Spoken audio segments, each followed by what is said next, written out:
What's up, guys? I'm the Russell Gamer. Welcome back to Let's Play Time Tenchi 2 Special Edition right here on the arcade. On the last episode, well, Kenji and Kyo have got themselves into quite the pickle. Mizuki apparently has got Kyo by the throat with her knife, and Kenji is now in the clutches of Bunny and Neferuri. So this was the last line in the last episode, so let's go ahead. Embrace my form, little one.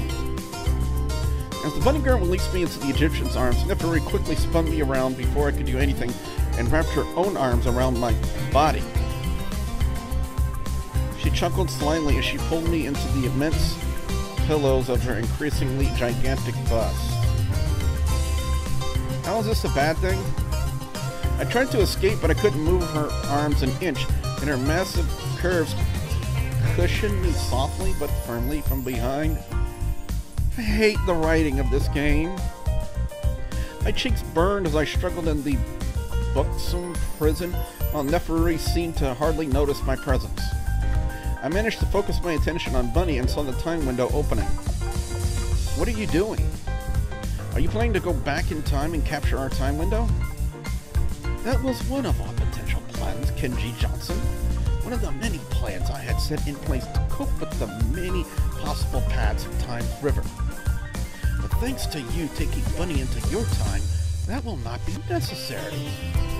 Bunny? Yes, my princess, I'm sending the signal. Activating the virus. Now!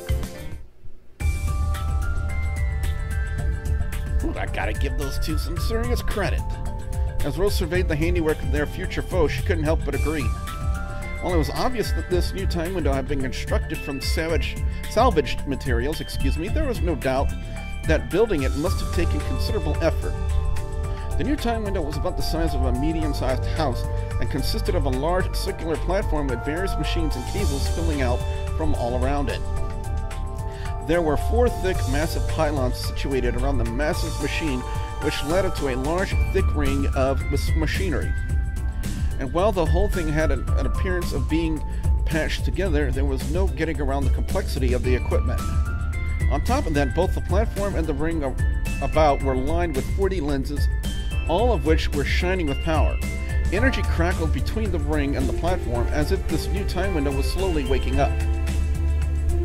It couldn't have been easy putting this monstrosity. I know.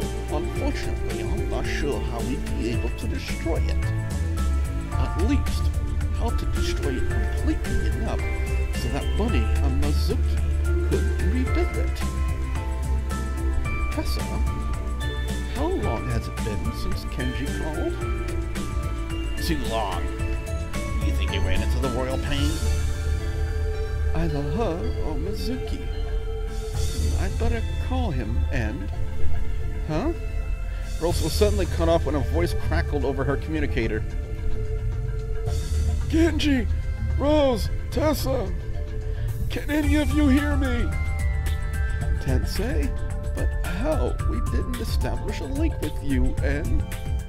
Rose, listen to me! We've lost control of the time window here! Wait, what? As the girls stared in astonishment at the communicator, Tensei was working frantically in the modern world trying to stop the rogue machine. We received a signal from Bunny and Mizuki.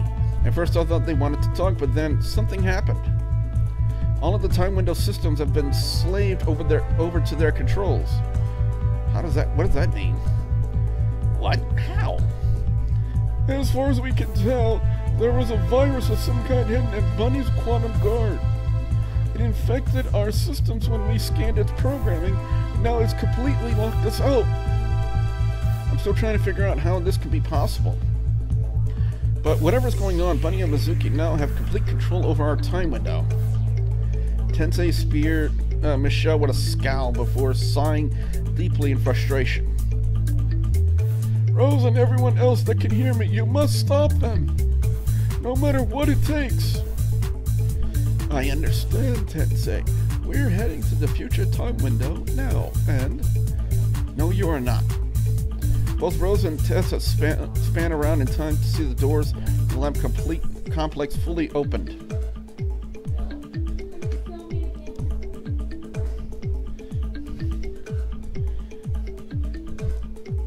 Kyo! And you, what have you done to our dit's brain? A lithe female figure walked out of the elevator carrying a sedated Kyo over her shoulder. Rose's eyes went wide with horror as she realized her captor's identity. Mizuki? Indeed.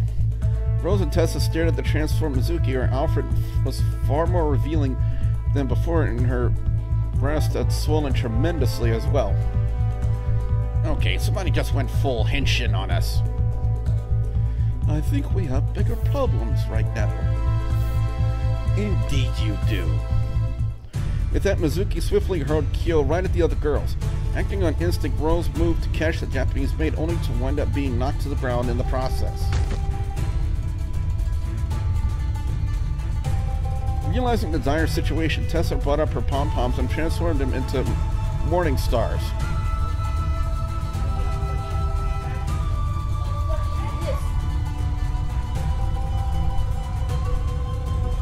This ain't gonna be like the last time, Bimbet. Tessa launched herself at Mizuki as the transformed girl took a battle-ready stance. The pink-haired cheerleader veered back with one of her morning stars, which crackled with electricity and swung it at her enemy. Mizuki crumpled to the ground as the spiked orb hit home and Tessa struck a pose of victory. Aw, yeah, check out the power of Tessa Food 2.0. How underwhelming.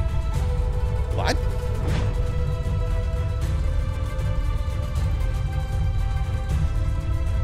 As the fallen Mizuki disappeared into a cloud of smoke, revealing an ordinary wooden log laying where she had been, Tessa whirled around to see the real Mizuki staring her in the eyes.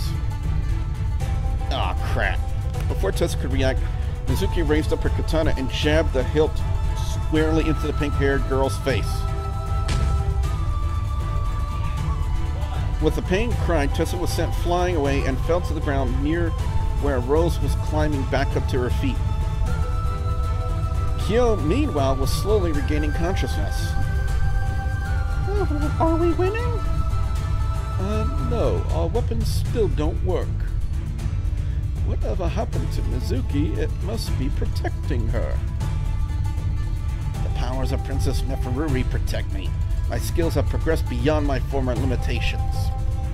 A pity that you do not have her powers as well. Are you okay? New battle plan needed? Any ideas? Yeah, running comes to mind. But they didn't have a chance to run. Mizuki charged at him, weapon at the ready, and with an eager grin on her face. Everything is ready now, my princess. We now have full control over the past time window. It's synchronized with our equipment. Excellent, my dear buddy. Now set the loop into motion, so we can give this world the salvation it craves. Still trapped in Neferuri's embrace and unable to break free, I watched helplessly as Bunny worked the controls. I hated being in this spot once again, being absolutely helpless to do anything but watch my captors do as they wanted. But as I strained against Neferuri's implacable grip, I realized that there might still be one thing left that I could do. I could try and distract her and Bunny and maybe get some insight on how to stop them. So how are you going to do this? The towering princess looked down at me with an expression of surprise. The only way for this quantum causality loop you're putting into place to work is if you have a very powerful computer or someone who was mutated by time travel. How could you have been affected when you lived so far before time travel was invented? A fair question. And given how much I owe you, I see no reason not to answer. I was about to ask what Neferuri meant by owing me, but just then I felt her tremendous breast pushing even harder into my back as she continued to grow. It got to the point where they seemed to be overflowing my whole body. Her sensual vocalization seemed to resound through me and stop me from asking any more questions. I know not who they were. I was taken by one of their chariots and somehow found myself in a vortex. And I was trapped within it for a long, long time. it had strange effects upon me. And now it seems I have the means to study the many different paths that Time's river can flow down, and see what is to come. Huh? Don't you see why I know you to be no threat? I have already witnessed every possible way this confrontation can go. So that's how Bunny and Mizuki knew we'd come to Australia? Exactly. And to think Mizuki used to scoff at our princess and her power. Every single scheme you and your friends can conceive, every plan you might hatch, every desperate tactic you might employ, they are all doomed to failure. I found myself wondering if she was right, if Neferu could actually see everything we might do before we even did it. But I plan to do more than just that. After all, what good is it to prevent one cataclysm when more loom over the horizon? When there is so much chaos in the world, leaving it always tottering on the brink of disaster. But I can save it. I can transform this world into a paradise. But how's that even possible? You can't. There's no way you can do that. I had a growing sense that I was dealing with a delusional lunatic. Neferui just gave a dangerous chuckle, one that soon turned into another moan mixed with the sound of tearing cloth. I looked back at her and realized that the top of her outfit was giving way to the unstoppable rise of her.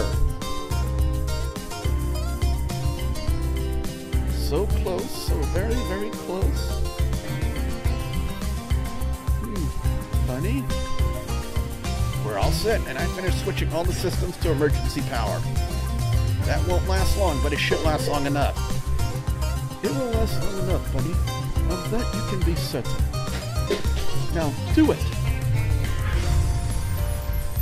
Bunny pressed a button and the time window filled the room with light.